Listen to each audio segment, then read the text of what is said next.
अब question number 3 में क्या है कि 2 kg सेब और 1 kg अंगूर का मूल्य है। किसी दिन 160 रुपये था, ये कंडीशन हमें पहले दे दी है। एक महीने बाद 4 kg सेब और 2 kg अंगूर का मूल्य 300 रुपये था, ये दूसरी है। स्थिति को बीज गणितीय और ग्राफीय रूप में व्यक्त कीजिए कि मतलब समीकरण बनाइए। हमें नहीं पता है कि अलग अलग से कौन सा किस भाव है, तो मान लेते हैं माना हमें 1 kg सेब का मूल्य, अब 1 kg सेब का मूल्य x रुपये है, माना 1 kg अंगूर का मूल्य 1 किलोग्राम अंगूर का मूल्य y रुपये है। अब हम अकॉर्डिंग टू क्वेश्चन करेंगे इसको कि प्रश्नानुसार बोल सकते हैं कि 1 kg सेब का मूल्य x रुपये है, तो 2 किलो का कितना हो जाएगा 2x, और 1 किलो हमने खरीदा, 2 किलो सेब खरीदा था पहले टाइम और 1 किलो अंगूर, और उन दोनों को रुपए कितने दे दिए 160 रुपये। तो ये समीकरण फर्स्ट आ गई है, क्योंकि 1 kg सेब का मूल्य x है तो 2x और 1 kg अंगूर का मूल्य y है, तो हमने 2 और 3 किलो फ्रूट खरीदे हैं, तो 2 kg प्लस में 1 kg हमने 160 रुपये में खरीद लिए हैं। अब according to question in second times क्या होगा, वो ये होगा कि अब की बार हमने 1 किलो x का है, 4 किलो 4x का, 1 किलो y का है, 2 किलो 2y का, और टोटल 300 रुपये दे के आए हैं। तो इसमें से 2 कॉमन निकल रहा है, कॉमन निकले तो निकाल लेते हैं ना, 150। अब क्या है, दोनों तरफ से 2 कॉमन लेने पर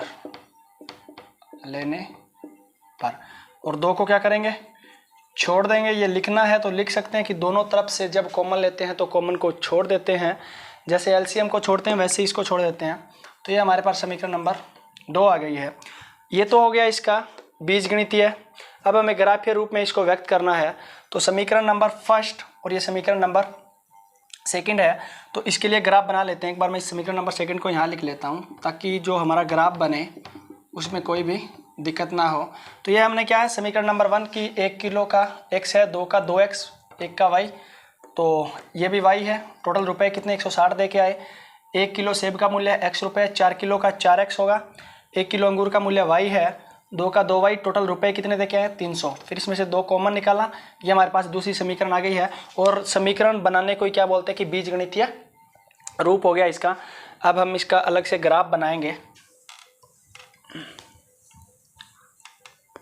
जैसे क्या है,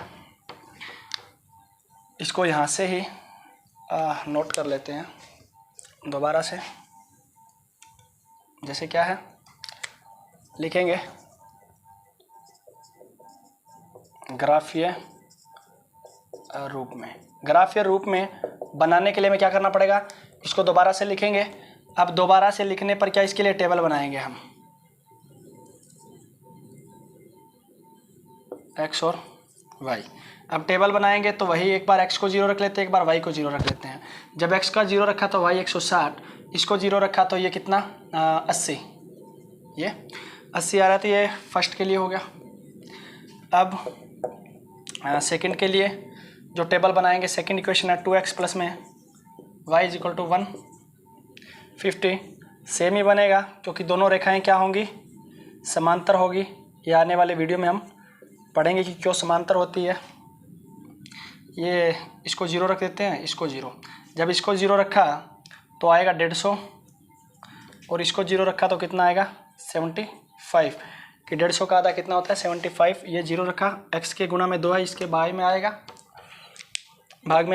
150 को 2 से भाग करेंगे तो कितना आएगा 75 आएगा। अब इसको ग्राफीय विधि में निरूपित कर देते हैं। तो इसके लिए वही काम करना है।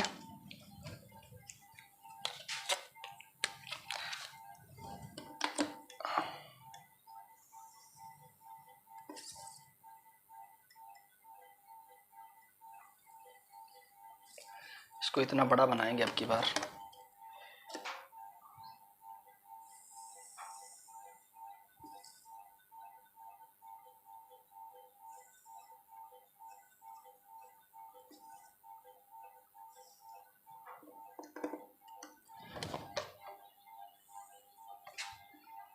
ये एक्स एक्सिस है और ये वाई एक्सिस है।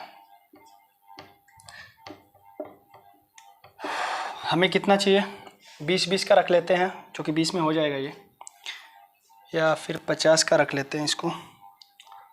यहाँ से कितना रखेंगे, 30 का रख लेते हैं यहाँ पे। 30,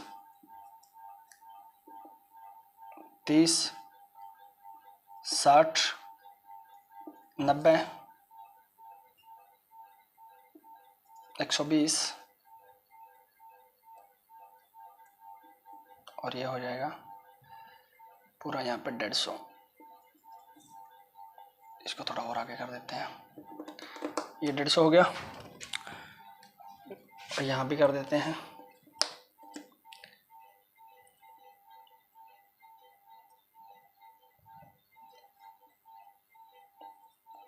तीस, 60, 90, 120 और 150, ऐसे इसको कर लेते हैं यहाँ पे। अब नेगेटिव वाले तो है नहीं, इसलिए इसको थोड़ा सा ऐसे मैं अंदाज़ा लगा के लिख दूंगा। 120 नेगेटिव नेगेटिव नेगेटिव नेगेटिव, क्योंकि इधर वाले नेगेटिव होते हैं एक्स एक्सिस पे, और इसको भी है नहीं ना।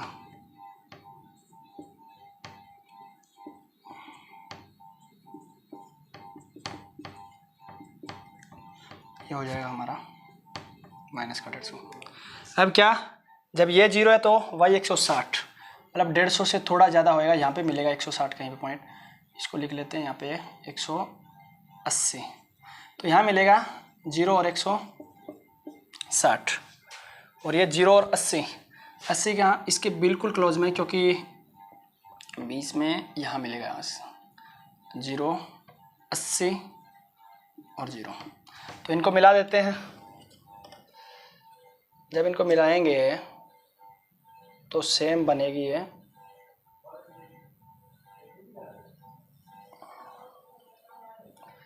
ये हो जाएगी। थोड़ा इसको और आगे बढ़ा देते हैं,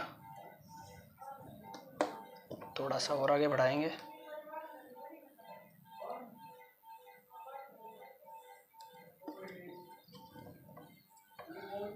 तो किसके लिए, इसके लिए है। ये जो रेखा है वो इस समीकरण की है 160। अब इसको दर्शा देते हैं, 0 है तो 150 है, मतलब ये पॉइंट है 0 और 150। एक है 0 और 75, 75 कहाँ मिलेगा, यहाँ मिलेगा हमें 75 कहीं, क्योंकि इनके बीच में आएगा 0, 75, ये पॉइंट है 75 और 0। ये जो पॉइंट है 0 और 75 इनके बीच में, तो कैसे खींचेगा इनको दोस्तों। वैसे ये पैरेलल रेखाएं बोलते हैं इनको। जब ग्राफ में बनाएंगे तो बिल्कुल एक दूसरे के समांतर गुजरेगी ये रेखाएं। आने वाले वीडियोज़ में हम पढ़ेंगे कि समांतर कैसे होती है, कैसे पता लगता है। तो ये इसके बिल्कुल ऐसे पैरेलल जाएगी, ऐसे पैरेलल जाएगी, और ये भी इसके बिल्कुल समांतर जाएंगी। तो ये किसको, कौन सी, ये जो थी हमारी 2x + में y = 160, और ये जो है 2x + में y = 150।